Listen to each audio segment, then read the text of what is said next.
एक ऐसा इंसान जिसने अपनी जिंदगी के 70 साल एक मशीन में ही गुजारे सिर्फ जिंदा रहने के लिए। दोस्तों, इस कहानी को सुनकर आप सक्सेस होने के या अनसक्सेस होने के जो छोटे बड़े बहाने बनाते हो उसे भूल जाओगे आज के बाद, अगर इस वीडियो को आपने पूरा देख लिया तो। जिसकी ये कहानी है, उस शख्स का नाम पॉल रिचर्ड अलेक्जेंडर है। दोस्तों, उनकी यह हालत पोलियो नाम की बीमारी से हुई थी, जो कि उस समय की फैली हुई सबसे घातक बीमारियों में से एक थी। इसे पोलियोमाइलिटिस भी कहा जाता है। दोस्तों, इस बीमारी का सीधा असर इंसान की बैक करोड़रज्जु के ऊपर होता था, जिसके कारण इंसान पैरालाइज हो जाता था। ऐसी हालत में इंसान खुद की बॉडी को मूव भी नहीं कर सकता। दोस्तों, इस बीमारी के अलग अलग स्टेज होते थे। अगर ये बीमारी नॉर्मल हुई हो तो इंसान का सिर्फ एक पैर काम करना बंद कर देता था। अगर ज्यादा इसकी असर हो, पूरी बॉडी पैरालाइज हो जाती थी, और इससे भी अगर ज्यादा असर होती तो इंसान खुद से सांस भी नहीं ले सकता। ये बीमारी का लास्ट स्टेज है। इसी तरह की बीमारी हो गई थी पॉल को। जब दोस्तों आखिरी स्टेज वाली जब ये बीमारी हो जाती थी, तब ऐसे इंसानों के लिए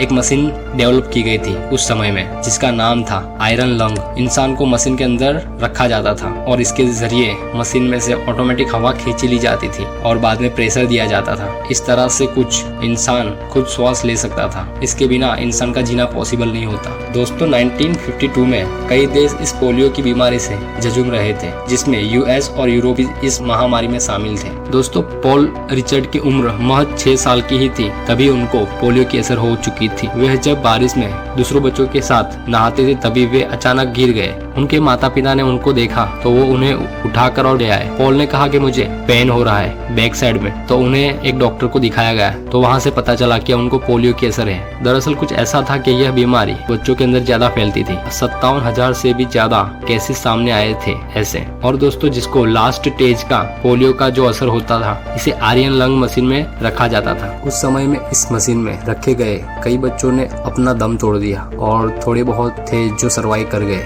लेकिन दोस्तों, अफसोस के पॉल रिचर्ड के साथ ऐसा कुछ भी नहीं हुआ। वे सरवाइव तो कर गए, लेकिन उनको मशीन के बाहर नहीं लाया जा सकता। पॉल रिचर्ड इस मशीन के सहारे ही जिंदा रह सकते हैं और वे कभी शायद बाहर नहीं आ सकते। उनके मशीन के ऊपर एक आईना भी लगाया गया ताकि वे अपनी गर्दन को ज्यादा मोड़े ना, इधर उधर ना करे, और एक आईने के जरिए उनको सारा कमरा देखे, और अगर उनके साथ कोई बात करता है तो भी आराम से वो आईने में देखकर बात कर सके। इसी के साथ दोस्तों, कोई क्या कर सकता है ऐसी जिंदगी के लिए। लेकिन फिर भी पॉल ने हार नहीं मानी। वे मक्कम मन से सोचने लगे कि मैं खुद का वक्त कैसे गुजारूं। तो उन्होंने सोचा कि अब मैं पढ़ाई करूंगा। तो उन्होंने अपने मुंह से ही पेंटिंग करना सीखा, लिखना सीखा। बाद में दोस्तों, उन्होंने सिर्फ 21 इयर्स की एज में ही बिना लेक्चर अटेंड करे डल्लास हाई स्कूल में से टॉप रैंक के साथ पास हो गए। इसके बाद भी दोस्तों वे रुके नहीं। उन्होंने कई यूनिवर्सिटी में अप्लाई किया ग्रेजुएशन के लिए, लेकिन उनकी ऐसी कंडीशन के कारण उनकी एप्लीकेशन को रिजेक्ट कर दिया गया। आखिर में उनको एक इकोनॉमिक्स और फाइनेंस